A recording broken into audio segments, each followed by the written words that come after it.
नमस्कार, स्वागत है आपका हमारे चैनल में और मैं रानी गुप्ता आपके साथ। जिस तरीके से लगातार केंद्र सरकार के द्वारा लाए गए अध्यादेश को लेकर के केजरीवाल सरकार समर्थन जुटा रहे हैं विपक्ष का, तो वहीं दूसरी ओर उन्होंने कांग्रेस को दो टूक कर दिया है। उनका कहना है कि कांग्रेस पार्टी को ये डिसाइड करना होगा कि वो मोदी के साथ हैं या फिर लोकतंत्र के साथ हैं। उन्होंने सीधे तौर पर ऑर्डिनेंस को ये कह दिया है कि ये लोकतंत्र के खिलाफ है। आपको बता दें कि इस मुद्दे पर चर्चा करने के लिए हमारे साथ मौजूद हैं वरिष्ठ पत्रकार अजय जी। सर, स्वागत है आपका। क्या कहेंगे जिस तरीके से केजरीवाल के द्वारा ये कमेंट किया गया है कांग्रेस पार्टी पर? देखिए, ऐसा है कि केजरीवाल जी इस पे लगे हुए हैं और केजरीवाल जी का चूंकि दिल्ली से अस्तित्व लगभग ख़त्म हो रहा है। दूसरा, केजरीवाल जी स्वयं शीश महल में इतने उनके सभी साथी घोटाले पे सभी अपराधों में अरेस्ट हो गए, मतलब अपराधी हो गए हैं, अपराध में जेल में बंद हैं। उनके ऊपर काफ़ी कुछ मतलब जांच के बाद आरोप लगे हैं, तो लगभग प्रमाणित भी हो गए हैं। और तो उनके सामने समस्या है किसी तरह से अपने को प्रोपेगेंडा करना और अपने अस्तित्व को बचाना, क्योंकि उनके सभी साथी जेल चले गए और भी सब जाने वाले, और सभी इनसे भी पूछताछ हो चुकी। इनके बंगले में कई 52 करोड़ रुपए का, इसके अलावा काफ़ी करोड़ों रुपए के घपले सब जगह इन लोगों के पूरा हुआ आ रहा, तो वो अपने को बचाने के लिए ऐसा कर रहे हैं। दूसरी बात है कि एक्चुअली में वो प्रधानमंत्री तक सोच रहे हैं। तो गुजरात में भी चाह रहे थे, हिमाचल में भी चाह रहे थे, गोवा में चाह रहे थे, कहीं इनकी सरकार बनी नहीं। पंजाब में सरकार बन गई, वो भी सिर्फ मान की वजह से बन गई। मान काफ़ी बड़ा नेता है और पंजाब की बहुत बड़ी वैल्यू है, पंजाब की बहुत सीटें विधानसभा लोकसभा देते। दूसरा, पंजाब जो है वो कई जगह का प्रतिनिधित्व करता है, पूरे देश में पंजाबी सरदार लोग हैं और दिल्ली के ये धोखे से वो बन गए। अच्छा, जिस तरीके से आप ये कह रहे हैं कि केजरीवाल लगातार अध्यादेश को लेकर के प्रोपेगेंडा कर रहे हैं, तो वहीं दूसरी ओर इन्होंने कांग्रेस पार्टी से समर्थन मांगा था, बाकायदा मल्लिकार्जुन खड़गे और राहुल गांधी से समय मांगा था। लेकिन अब कांग्रेस की अगर बात करें तो कांग्रेस पार्टी में जो नेता हैं, खासकर दिल्ली इकाई और पंजाब यूनिट के, ये दो गुट में बट चुके हैं और इनमें नाराजगी देखी जा रही है कि वो केजरीवाल को समर्थन नहीं देंगे। इसको लेकर के आला कमान अभी तक कोई फैसला नहीं ले पाई है। इस पे क्या कहेंगे? देखिए, कोई सवाल ही नहीं उठता फायदा उस देने का, चूंकि असल में क्या है, कांग्रेस जहां भी खत्म हुई है, डैमेज हुई है, वो इनकी वजह से। दिल्ली में क्या हुआ, दिल्ली में कांग्रेस 3 बार से लगातार थी शीला दीक्षित से, उसके बाद भी जीती। कांग्रेस का बहुत बड़ा संगठन था, आज भी बहुत बड़ा। हुआ ये कि केजरीवाल के आ जाने से क्या हुआ कि उसने कांग्रेस के जो लोअर सेक्शन था उस कार्यकर्ताओं को अपनी ओर मोल्ड करके, तो केजरीवाल के उससे काफ़ी दारू और पैसा सारे संसाधन उन्होंने झोंके। तो उससे क्या हुआ, कांग्रेस का वोट उधर चला गया। पंजाब में हुआ, पंजाब में कांग्रेस की सरकार थी, बन गई आपकी, वोट चला गया। हरियाणा में यही हुआ, यही गुजरात में हुआ। गुजरात में बीजेपी ना आती अगर आप न लड़ती, आपका कांग्रेस का वोट होता तो बहुत अच्छी फाइट हो जाती। तो अब कांग्रेस जान गई, इसलिए दूसरी बात, कांग्रेस आपने ऐसा कभी किसी दल के साथ किया ना, आपने सभी दलों से कुछ ना कुछ नोच लिया, कुछ ना कुछ खा लिया और आपने सभी दलों को वो कर दिया और खुद बन गई। तो ये एक वो वृक्ष है जो दूसरे पेड़ों में, और इनका कहीं पे कोई एहसान नहीं। बीजेपी कांग्रेस का भी रहा तो तमाम बार ये रहा कि जैसे कोई मुद्दा हुआ देश हित का, वो तो आप समझ ले कांग्रेस और बीजेपी एक साथ रहे।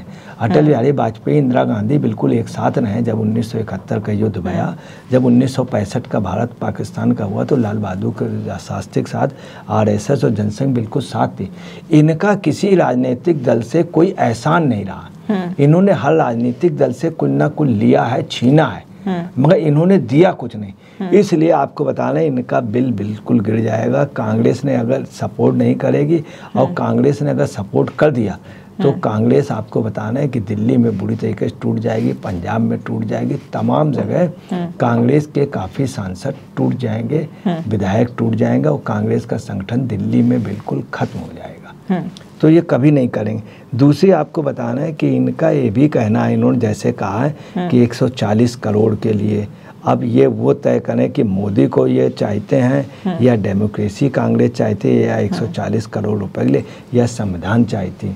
तो कांग्रेस उनके उस पर आने वाली नहीं है। दूसरा लगे हुए हैं। अब ये क्या करना है कि जैसे छत्तीसगढ़ के लिए कहा है, वहाँ पर गए और उसके गए झारखंड के आए, तो झारखंड के उन्होंने कह दिया, मगर झारखंड के वहाँ हैं ही कितने राज्यसभा सदस्य, हैं ही कितने, गिनती के हैं, 5 भी नहीं होंगे। तो इनका दूसरा क्या है, इनका ये नहीं समझ में राज्यसभा में 238 सांसद हैं और 238 में 93 बीजेपी के, चाहिए 119।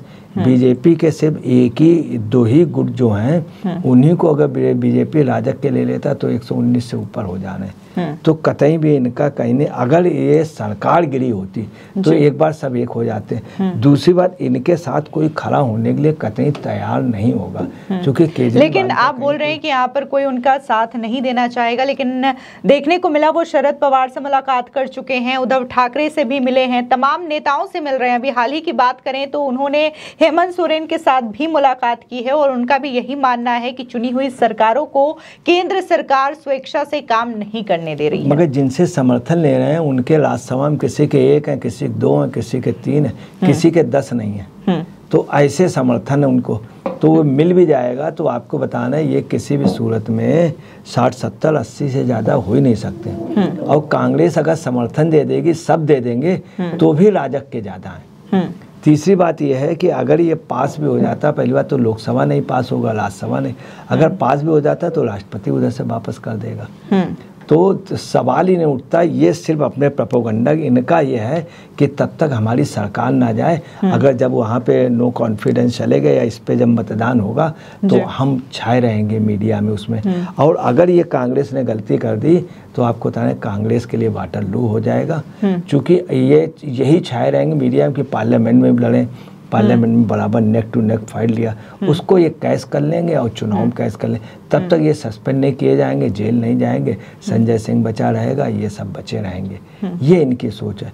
तो ये हार रहे हैं, जब हार रहे हैं तो हारे हुए आदमी को क्या है कि कुछ भी अगर चला जाएगा तो कोई नुकसान नहीं, इनका कोई नुकसान तो है नहीं। तो अच्छा, लेकिन देखने को मिला था जब नीतीश कुमार उनसे मुलाकात करने के लिए गए थे तो उन्होंने सीधे कहा था कि अगर विपक्ष हमारे साथ आती है, अध्यादेश को लेकर के इसके खिलाफ में वोट करती है, तो ये एक मैसेज जाएगा 2024 को लेकर के कि विपक्ष एकजुट है, और अगर विपक्ष एकजुट होता है तो हम एनडीए को आसानी से हरा सकते हैं। ऐसा मैडम कि केजरीवाल को लोग, असल में केजरीवाल वो व्यक्ति था जो किसी के आगे झुकता ही नहीं था, अपने को बहुत बड़ा वो समझता था। सब लोग ये चाह रहे हैं कि इसको इसी बहाने आया, हाथ पैर जोड़े। केजरीवाल की एक आदत है, बड़ी जल्दी माफ़ी मांग लेते, पैर छू लेते, पूरे परिवार के साथ जाके उनके जेटली के यहाँ जा करके मियाँ बीवी सब जाके पैर छूने लगे बिल्कुल वहाँ पर। ये इनकी आदत है। इन्होंने लालू के लिए कहा था, लालू जिस मंच में होगा, लालू को बहुत आरोप लगाए थे। दूसरी आपको बताने, शरद पवार को कहा था इसका स्विट्जरलैंड बैंक में अकाउंट है सब, तो ये सब नेता चाह रहे थे, स्विस बैंक में अकाउंट है, तो वो ये चाह रहे थे कि किसी तरह से इसको हम लज्जित करें और ये सब जगह जा कर के अपने लिए समर्थन मांगे जिनकी बुराई कर रहे। तो वो सब जान रहे थे कि चलिए आज ये फंसा है तो इसको लाए, मेरे पास आए, तो ये गए। अब उनको दिखाने के लिए गए फोटो कि केजरीवाल मेरे पास आया था, माफ़ी मांग रहा था, झुक करके हमसे समर्थन मांग रहा है। तो सब लोग उस दिन का इंतज़ार कर रहे थे कि मैं जब तुमको औकात दिखाऊं। तो सभी लोग इसकी मौज ले रहे हैं। और इसका ये, अगर ये दल छोटे छोटे कर भी देंगे समर्थन, कांग्रेस भी कर देगा, तो भी आप समझ लीजिए कि इनका बिल पास नहीं होना। दूसरी आपको सबसे बड़ी बात बता दें, ये एक बहुत बार संघीय ढांचा कह रहे हैं। ये राज्यों को ये शो करना चाहते हैं कि राज्य को अधिक अधिकार हो। अब आपको बताना, जिस दिल्ली की बात हो रही, उसके लिए देश के सभी राज्यों ने कहा था दिल्ली कतई भी हमेशा केंद्र शासित रहे और दिल्ली स्टेट को कभी मान्यता न मिले पूरी, ये सभी देश चाहते थे। आपको बताना है, एक बार टिकैत के समय एक आंदोलन हुआ तो शरद जोशी एक बहुत बड़ा किसान नेता था, उनको मंच में, महाराष्ट्र के थे, उनको मंच में इन्होंने टिकैत वालों ने, तो उस समय उन्होंने कहा था कि ये है कि यहाँ पे लोग हम लोगों को पीट देते हैं, कहीं से आते हैं। वो सब चाहते हैं कि यहाँ की पुलिस, यहाँ की वो सब दूसरी जगह, इवन बॉम्बे में भी लोग यही चाहते हैं, कलकत्ते में, कि केंद्र शासित रहे। हमेशा चंडीगढ़ को, पंजाब और वहाँ पे यही एक वो है कि चंडीगढ़ को लोग यही चाहते हैं केंद्र शासित है। आज भी केंद्र शासित है, पंजाब और उसका हरियाणा के बाद भी, पहले दोनों की राजधानी थी तब भी के। तो आपको बताना है, ये जितने राज्य हैं उसमें मोस्टली लोग चाहते हैं केंद्र शासित रहे। फिलहाल इस मुद्दे को लेकर के हमारे साथ अजय जी ने चर्चा की और विस्तार से इस पूरे समीकरण पे इन्होंने प्रकाश डालने की कोशिश की कि अरविंद केजरीवाल भले ही तमाम विपक्षी पार्टियों से मिल ले और अध्यादेश को लेकर के समर्थन कितना भी मांग ले, लेकिन इसका कोई भी फायदा उन्हें मिलने वाला नहीं है, क्योंकि केंद्र सरकार के द्वारा जो अध्यादेश लाया गया है वो वैलिड ही रहने वाला है। फिलहाल इस खबर को लेकर के आपकी जो भी प्रतिक्रिया हो हमारे कमेंट सेक्शन में जरूर बताएं। धन्यवाद।